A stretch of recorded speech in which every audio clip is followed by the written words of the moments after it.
গরমে যাদের খাবারের রুচি একদমই চলে গিয়েছে, এই খাবারটা বা এই রেসিপিটা ট্রাই করলে কিন্তু তারা অনেকটাই স্বস্তি পাবেন।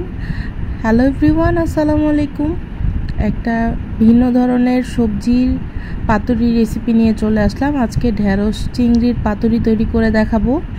ঢেঁড়সগুলোকে এই জন্য 2 টুকরো করে কেটে নিছি, আর এখানে 4-5 টুকরো দিয়ে দিয়েছি হচ্ছে কাঁচামরিচ ফালি করে, ঝালটা আপনাদের স্বাদ মতো দিয়ে দিয়েছি। চিংড়ি মাছ তার আগে দিয়ে দিয়েছি 1/2 চামচ করে আদা রসুন বাটা আর 1 টেবিল চামচ পরিমাণ পেঁয়াজ বাটা, আর এখন দিয়ে দিচ্ছি সব কিছু 1/2 টেবিল চামচ করে হলুদ, মরিচ, ধনিয়া, জিরা গুঁড়া, ভাজা জিরার গুঁড়া ব্যবহার করেছি, আর স্বাদ মতো লবণ, আর হচ্ছে তেল।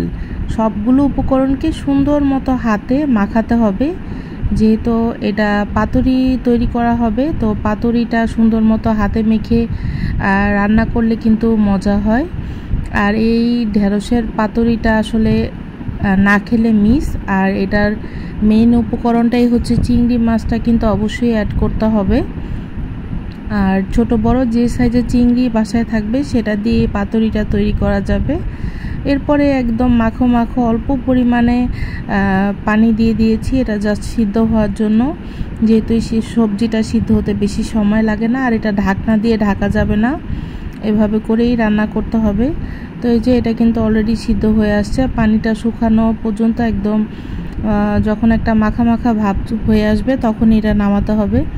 অলরেডি কিন্তু এটা হয়ে গেছে। সো এই মজাদার পাতুরি রেসিপিটা ট্রাই করে কিন্তু অবশ্যই কমেন্ট করে জানাবেন। So thanks for watching and আল্লাহ হাফেজ।